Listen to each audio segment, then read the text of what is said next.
જે વ્યક્તિ નથી અંબાજીથી ઉમરગામનો કે નથી ગીરબડ્ડો આલેચનો કે નથી એ વ્યક્તિ કે એના પૂર્વજો કે ગીરબડ્ડો આલેચના, પરંતુ આ વ્યક્તિએ ખોટું આદિવાસી સર્ટિફિકેટ ઉપજાવી કાઢેલું અને જાતે બનાવટી ઊભું કરેલું એક સર્ટિફિકેટના આધારે નોકરી મેળવેલી છે અને વર્તમાનમાં જુનાગઢ જિલ્લા રજિસ્ટ્રાર કચેરીની અંદર નોકરી કરી રહ્યા છે। આ સર્ટિફિકેટનો જે આધાર મામલતદાર ભાણવડે જે કાઢ્યું છે એ મામલતદાર ભાણવડ ના જોઈ શકો છો તમે કે એના હસ્તાક્ષર અને આ જે હસ્તાક્ષર છે એ બંને એક જ વ્યક્તિના હસ્તાક્ષર છે। અમે જ્યારે આ બાબતની ક્રોસ વેરીફાઈ કર્યું ત્યારે રેન્જ ફોરેસ્ટર નામની કોઈ પોસ્ટ આખા વન અને પર્યાવરણ વિભાગની અંદર ઉપલબ્ધ નથી, એટલે આ પોસ્ટનો ખોટો સિક્કો મારવામાં આવ્યો છે। નકલી આદિવાસી બની અને અસલી આદિવાસીની નોકરી ખાતા અને એમના હક પર તરાપ મારતા લોકો ક્યારે અટકશે? અનેક ઉદાહરણો છે। વધુ એક આજનું ઉદાહરણ છે। નરેન્દ્ર ગરચર નામ છે વ્યક્તિનું અને ખોટા આદિવાસી સર્ટિફિકેટ પર એ નોકરી કરી રહ્યો છે। યુવરાજસિંહ આની પહેલાં પણ અનેક એવા ઉદાહરણો અને એવી ઘટનાઓ કહી કે જેમાં એમના બાપ દાદા કોઈ જ આદિવાસી નથી, છતાં પણ એમની પાસે આદિવાસી સર્ટિફિકેટ છે અને એ આખું પરિવાર આદિવાસી સર્ટિફિકેટ પર નોકરી કરે છે। એસસી સર્ટિફિકેટ કેવી રીતના નકલી બની શકે? આ આખી ઘટનામાં તો ભયાનક વાત એ છે કે એસસી સર્ટિફિકેટ બન્યું કેવી રીતના? તો એની માટે જે પુરાવા આપવામાં આવ્યા છે એ પણ હસ્તલેખિત પુરાવા છે। એ કોઈ જ ન માને કે આ ઓરિજિનલ પુરાવા છે, છતાં એ વ્યક્તિને નોકરી મળી જાય છે। એ વ્યક્તિ જામનગરમાં કામ કરી રહ્યો છે અને એ વ્યક્તિની ઉપર કાર્યવાહી શું કરશે? કારણ કે આની પહેલાં આટલા બધા ઉદાહરણ આપ્યા, હજુ સુધી કોઈ કાર્યવાહી નથી થઈ અને ફરી એક આ વધુ ઉદાહરણ છે। આમાં કાર્યવાહી થશે કે કેમ એ પણ પ્રશ્ન છે। યુવરાજસિંહ આજે પ્રેસ કોન્ફરન્સ કરી હતી અને પ્રેસ કોન્ફરન્સ કરી અને વ્યક્તિ વિશે ડિટેલ આપી, એના પિતા વિશે ડિટેલ આપી, એ હસ્તલેખિત જે પુરાવા છે એ પણ રજૂ કર્યા અને પ્રશ્ન ત્યાં જ આવે છે કે જે અસલી આદિવાસી છે એ ધક્કા ખાય છે, એ અલગ અલગ જગ્યાએ જઈને એવું કહે છે કે હું આદિવાસી છું, છતાં એને એસટી સર્ટિફિકેટ નથી મળતું અને અનેક લોકો એવા છે જે આદિવાસીના હક પર તરાપ મારે છે ખોટા સર્ટિફિકેટ સાથે। યુવરાજસિંહ આજે જે પ્રેસ કોન્ફરન્સ કરી એમાં જે ખુલાસા કર્યા છે તે સાંભળો। નમસ્કાર, તમામ મીડિયા મિત્રોનું ખૂબ ખૂબ આભાર। ટૂંકી નોટિસમાં બધા જ ઉપસ્થિત રહ્યા। ખાસ કરીને આજે એક એવા કૌભાંડને ઉજાગર કરવું છે કે જેને જાણીને સમગ્ર ગુજરાત ચોંકી ઉઠશે।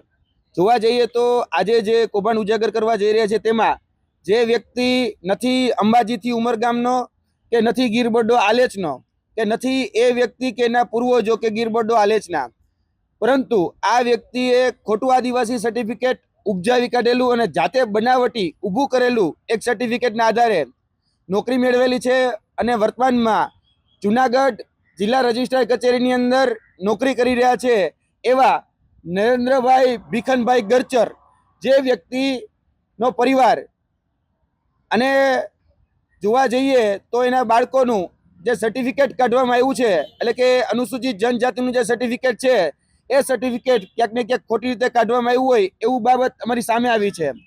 હકીકતે જોવા જઈએ તો જે 1977ની સાલનું જે એસટી પ્રમાણપત્ર કાઢવામાં આવ્યું છે અને જેમાં સંદર્ભ આપવામાં આવ્યો છે ફોરેસ્ટ વિભાગના દાખલાનો, જોવા જઈએ તો તમારી સામે આ બંને પ્રસ્તુત કરું છું કે આ છે એ અનુસૂચિત જનજાતિનું સર્ટિફિકેટ છે। હવે આનો જે સંદર્ભ આપવામાં આવ્યો છે એ રેન્જ ફોરેસ્ટર જામજોધપુરનો સંદર્ભ આપવામાં આવેલો છે, તેના ઉપરથી આ સર્ટિફિકેટ કાઢવામાં આવ્યું છે। આ સર્ટિફિકેટનો જે આધાર મામલતદાર ભાણવડે જે કાઢ્યું છે એ મામલતદાર ભાણવડ ના જોઈ શકો છો તમે કે એના હસ્તાક્ષર અને આ જે હસ્તાક્ષર છે એ બંને એક જ વ્યક્તિના હસ્તાક્ષર છે। વાત બીજી કે અહીંયા જે સિક્કો મારવામાં આવ્યો છે રેન્જ ફોરેસ્ટર, અમે જ્યારે આ બાબતની ક્રોસ વેરીફાઈ કર્યું ત્યારે રેન્જ ફોરેસ્ટર નામની કોઈ પોસ્ટ આખા વન અને પર્યાવરણ વિભાગની અંદર ઉપલબ્ધ નથી, એટલે આ પોસ્ટનો ખોટો સિક્કો મારવામાં આવ્યો છે। ત્યારબાદ જે સાઇન કરવામાં આવેલી છે એમ.કે. મીણા, એટલે કે રેન્જ ફોરેસ્ટર એમ.કે. મીણાની સાઇન કરવામાં આવેલી છે। ત્યારે અમે તપાસ કરી કે ભાઈ જામજોધપુરની અંદર આવા કોઈ અધિકારી 1977માં કોઈ ઉપલબ્ધ હતા કે નહીં।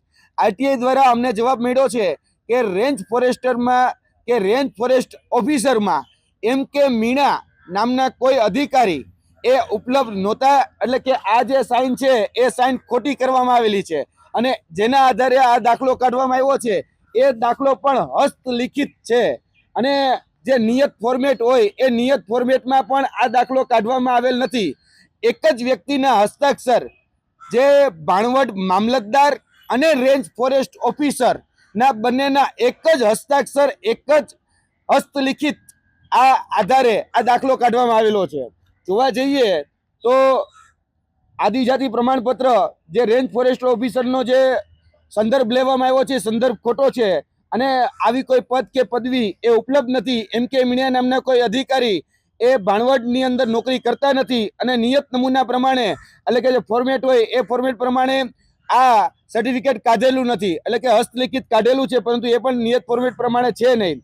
ત્યારબાદ જોવા જઈએ તો નરેન્દ્ર ભીખન ગરચર ના પૂજ્ય પિતાશ્રીનું નામ છે ભીખનભાઈ પૂજાભાઈ ગરચર, જેનો જન્મ 1936માં માંગરોળ તાલુકાના સીલ ગામમાં થયેલો છે અને આ સીલ ગામ ગીર બરડો કે આલેથી કરોડો જોવા જઈએ તો સેંકડો કિલોમીટર દૂર આવેલું ગામડું છે અને રેવન્યુ ગામડું છે.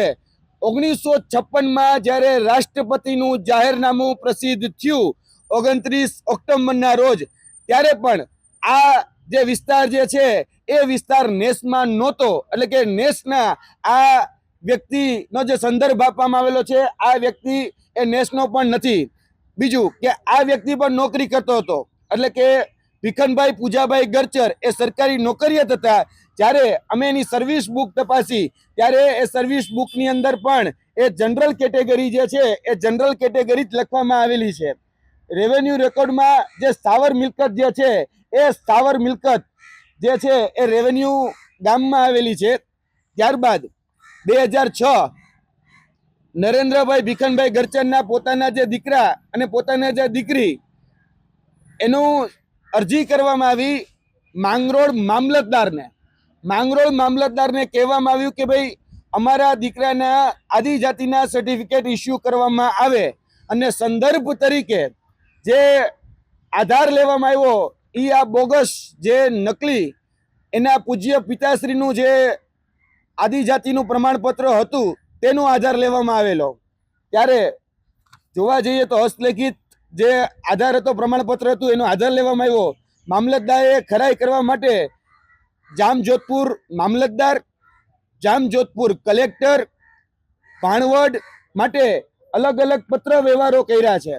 એ તમામ પત્ર વ્યવહારો અમારી પાસે ઉપલબ્ધ છે.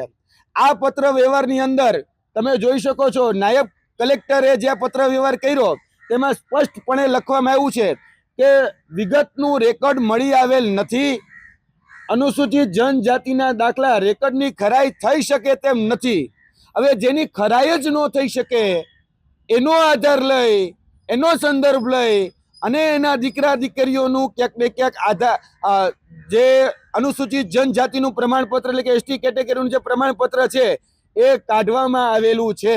હવે જે ડોક્યુમેન્ટ જ ઉપલબ્ધ નથી, જેનો આધાર જ ઉપલબ્ધ નથી, એનું ક્યાંક ને ક્યાંક સંદર્ભ લેવામાં આવેલો છે. અને આ ત્રણેય જે બે દીકરા અને એક દીકરી એનો પણ આધાર લઈ, એનો પણ કહી શકાય કે અનુસૂચિત જનજાતિનું પ્રમાણપત્ર કાઢવામાં આવેલું છે ખોટો આધાર લઈને. રાજકીય છત્રછાયા અને રાજકીય પીઠબળના જોડે આ જે આધાર કાઢવામાં આવેલું છે 1999માં નરેન્દ્ર ભીખનભાઈ ગરચર જે હતા એની ઉપર 100 કોસ નોટિસ એ આપવામાં આવી હતી કે તમે એસટી કેટેગરીમાં આવો છો, એનું પ્રમાણપત્ર રજૂ કરો. અરજદારે પોતાના દાવાના તમામ જે પુરાવાઓ જે છે રજૂ કરવાના હોય અને સ્પીકિંગ ઓર્ડર ફાઇન કહી શકાય કે વિશ્લેષણ સમિતિ છે એને સ્પીકિંગ ઓર્ડર રજૂ કરવાનો હોય. 1999 થી લઈ 2026 સુધીમાં આજ દિન સુધી વિશ્લેષણ સમિતિ હોય કે આની બીજી અન્ય સમિતિ હોય, એને આજ દિન સુધી સ્પીકિંગ ઓર્ડર જે છે એ પાસ કર્યો નથી. આજ દિન સુધી વિશ્લેષણ સમિતિ આનો કોઈ ખુલાસો કર્યો નથી. અત્યાર સુધી ઘણી બધી અરજીઓ આની પર કરવામાં આવી. 1993નો આ જે બનાવટી પત્ર હતો એ એક અંદર ઘુસાડી દેવામાં આવ્યો, એ પણ ખોટી રીતે ઘુસાડી દેવામાં આવ્યો. કારણ કે એનો સંદર્ભ અમે જ્યારે માંગ્યો કે ભાઈ આની અંદર જે મિનિટ્સ, આની અંદર જે વાત કરવામાં આવી છે એના રેકોર્ડ્સ, કે અધિકારીએ કઈ રીતે સાઇન કરી, એ બધા જ જ્યારે રેકોર્ડ માંગ્યા ત્યારે એનો કોઈ જ આધાર પુરાવો આમાં છે નહીં. એટલે અમે કહીએ છીએ કે આ જે દાખલો છે એ સંપૂર્ણ રીતે બનાવટી છે. આ દાખલાનો ઉપયોગ ક્યાંક ને ક્યાંક અત્યારે સરકારી નોકરીઓ મેળવવામાં, તેમજ જે સાચા આદિવાસી છે એ સાચા આદિવાસીનો હક લેવા માટે ક્યાંક ને ક્યાંક આ બોગસ પ્રમાણપત્રનો ઉપયોગ કરવામાં આવી રહ્યો છે.